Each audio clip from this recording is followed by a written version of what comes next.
Listen up, partners. This is Good, Bad, Ugly on World Improv Network. Good evening, everyone. I am Alex. My name is Asa.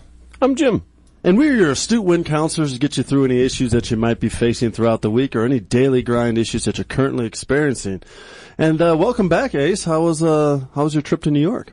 New York was fabulous. It was a great host of a city. Met a lot of nice people, and it was just a pleasant time. I had this really great pizza. Wow.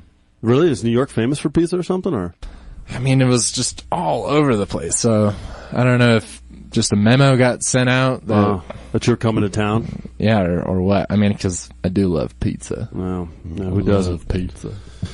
All right, well, let's get right to our first winner. It's Nikki from Boulder, Colorado, and she writes, Dear Win, what are cuter and make better pets, pugs or cats? Jimbo, I know that you're a big pug expert. What do you think? I really don't like either one. Right. It depends, really. Do you want a pet that doesn't like you and you have to work to love, or a pet that's gonna die quickly because it's just not built properly? With bad, like genetic conditions and so on. Yeah. I would pick neither, but that's me. Neither. Okay. What do you think, Ace? Oh, pugs. Easily. Because they don't live long enough for you to hate them? Or? I don't know what this lifespan thing is. What do you? Because the way their faces are formed, it's hard for them to breathe, and they can just randomly suffocate. It's like SIDS for dogs. See, I think what is so endearing about them is that snorting sound. Oh yeah, and that they just seem to kind of struggle with everything. Yeah. I mean, they're not the most athletic dogs, right? But they also have this like burrito shape to them, which I think in the United States we're all very familiar with, and I think burritos are pretty quickly becoming the food of the United States. Like, if it was put to vote, I would vote burrito for the food of the country flower. So if aliens came out of the sky and said, "Give us one piece of American food," you would say burrito. Would that be the American food that you'd offer a up? Chipotle burrito. Yeah. And the pug kind of looks like that. You're right. They're fat. They look like a burrito, and their face is kind of like that wrapping. that foil when you start to peel it back. There's just so much to love about them. Yeah. And you can hold them in your arms. And they're good with kids. I was going to say, Nikki, I was going to lean towards the cat. However, Asa really made a good selling point there. So, and the reason, don't let me persuade you. Well, I'm sorry. I mean, let me persuade you, but don't let me persuade you. Well, my idea with cat was she left it said cat. She didn't say specifically what kind of cat. Like she said pug, that's a specific kind of dog. I was thinking if you had like a Mongolian snow leopard or a lion or maybe a serval or something like that, that would be a much better pet and a lot cuter than a pug. But if you had to go to standard cats, man, after that burrito and that Chipotle pitch, it's hard to beat that. I mean, it really. What were those cats? Like a Mongolian snow leopard or what is a Mongolian snow leopard? It's a normal leopard, but extremely rare, and it's found up in the steppes of Mongolia and the Himalayas and stuff, and they're very hard and elusive to see. They're white with spots. They're absolutely gorgeous, and it takes sometimes years to film one. So, I mean, imagine how cute and how awesome that'd be if you were the only person in the block and the only one in the country that had a Mongolian snow leopard, let alone as for your pet. Yeah, I'd take that over a pug. Oh, okay. And they live pretty long, too. And you could probably, the leopard could easily eat the pug. I mean, that's not a problem. It can unwrap its whole fur, peel it back like a Chipotle burrito. So, well, that's a thought. All right, well, that sounds horrible. our next winner is Rusty from San Francisco, California, and he says, Dear Win, should a 7-time felon and 5-time deported illegal immigrant like murder suspect Francisco Sanchez be allowed to walk the streets of San Francisco or any other sanctuary city in the U.S. unmonitored? Well, that's a pretty deep question there. And the person that probably would know this answer, at least from the beginning, the best would be Asa. Asa, what do you think about that? Speaking from a legal position, no, this would typically not be considered okay. Mm-hmm. From a moral standard, this is a gray area. Okay. From a diversity standard, this is great. From a political standard, I don't know. I don't have any background in that. From an artistic standpoint, it's always nice to have different perspectives contributing to the melting pot of culture. Mm-hmm. Yeah, that's a pretty good answer. Mm-hmm. Well, thanks. I think that since San Francisco is a sanctuary city, one of those sanctuary cities here, it's a sanctuary. right? That means anybody can walk around freely. Anybody can come and be protected and do whatever they want. You know, and if they do something that's a little bit outside of our standard laws within those cities. I'm looking at you, Putin. That's right. Yeah, looking at Putin. I mean, exactly. Didn't he send over some bombers, some nuclear bombers during 4th of July while he had the audacity to talk to Obama on the phone at the same time? I mean, you know, so I mean, that's probably not standard protocol, you know, for doing a good relationship between the United States and Russia. But again, it's a sanctuary. The ocean, the open ocean, as long as you don't cross U.S. territorial waters, you can fly any nuclear bomber you want, wherever you want, whatever your intentions may be, right? So in this case, it's a sanctuary city. Therefore, I think they should allow everybody and anybody that wants to come and overrun a city and live in this happy sanctuary all they want. What do you think? Oh. Well, is this person suspected or convicted? Well, he's suspected because that's what we say. Okay, then he should just be shot. Okay. Then we don't have to deal with it. Good point. All right, so it's cheaper. Yeah. All right. Well, thank you there. Then we have Jody from Seattle, Washington, and she writes, "Dear Win, do you think that students should be allowed to use the new Jott App, which enables students to text message over Bluetooth and Wi-Fi without the need for a cell signal or internet access, even though many schools ban cell reception and internet access for mobile phones while in the classroom?" Asa, I mean, you're the most studious person I know. What do you think? Do you think kids should be able to, basically it seems like this is like an intranet where they can text amongst each other without getting caught for using their cell phones in class? Just study. That's good. Just study. Just do, I mean, it's not like, stop looking at it in terms of the grades, you guys and gals. Like, just do the hard work.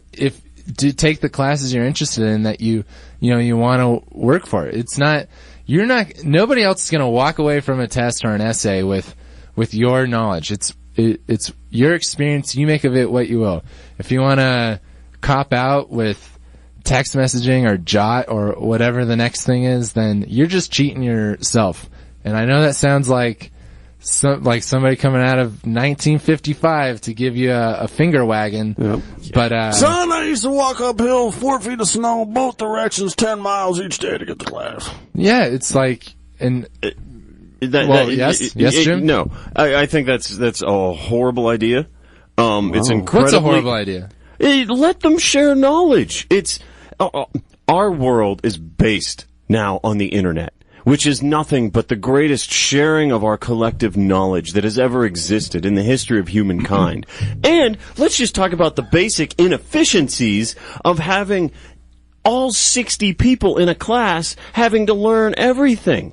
Let's just have every person just learn one or two little things and then share that knowledge with everyone else. Everyone's going to have a lot more time to do what they want. Will they take a group test then? Is that a group test then? I mean, if 60 people learn 60 different things or part of the whole, cumulative curriculum, then they'd all take the same collective test, just one test? But then they wouldn't have a greater context in which to put these 2 or 3 pieces of information that they've specially remembered. Everybody needs to get an idea of the bigger picture so that we can each make up for the gaps that are between us. See, now I completely respectfully disagree. I feel if everybody learns their own little piece, then we're forcing people to come together and work together more. That's what study groups are for. And they're great if you can bring them into the test as well. Well, that's a whole other issue. This is talking about using, these internet services that don't require cell service. So I guess, I don't know what that. So basically, why is that a big deal? Why is this a game changer? Well, because a lot of classrooms don't allow students to have either access to the internet or to a cell signal, so they don't get disrupted by Facebooking and so on. Okay. They pay attention. Can I just say, just take the phones away at the door. I think you just proved my point here. You needed information that Alex had. You just had to ask him. This Boom. Isn't it? And we covered up that gap in your knowledge. And no internet required, may I point out. That wasn't sent to me through Jott or Instant Messenger or whatever. Alex just told me that. This is like a study group right now. What is speaking but Bluetooth before we knew about electricity? What? That sentence made no sense. Boy, that was deep. What was speaking before Bluetooth had electricity? Well, speaking is just like a Bluetooth, but we were able to do it before you had electricity. Before we had Bluetooth? Yeah. So yeah, you can project knowledge and sound and signals to other people through the air, which is exactly the same as Bluetooth. All right. You know what? That's a slippery slope, and I will concede the point that Bluetooth is just an extension of the equipment we already had in place, which is our vocal cords and our talking boxes and our ears and all that. But at the same time, I'm out of here. You know what? I got my take on this. And all I got to say is thank you, Jody, for stirring up the pot here, because I just sat over there and watched Asa and Jim go back and forth between this. I thought it was absolutely great. So thank you so much for having such an insightful question and helping us stir up the pot here. Do your homework. Stop taking shortcuts. Yeah. Trust your friends. Yeah, that too. Those aren't mutually exclusive. You can do both. Thank you, Jody. You're a great winner. Write us again sometime, and maybe we'll get to the same kind of results here. And, guys, we have one more little piece of inspiration to get you through the rest of the week, known as Horoscope Corner. Love, fortune, status. Let us do your astrological chart. Horoscope Corner on World Improv Network. Hey, good evening, Sagittarius. It's looking rough for you. But you know how you can turn things around this week? You can't just get Mars out of your rising house. But what you can do is go to the World Improv Network YouTube page, like some videos, subscribe, check out the World Improv Network on Facebook, like us there. Go to at World Improv Net on Twitter, send us suggestions, just say some stuff to us. We like to talk.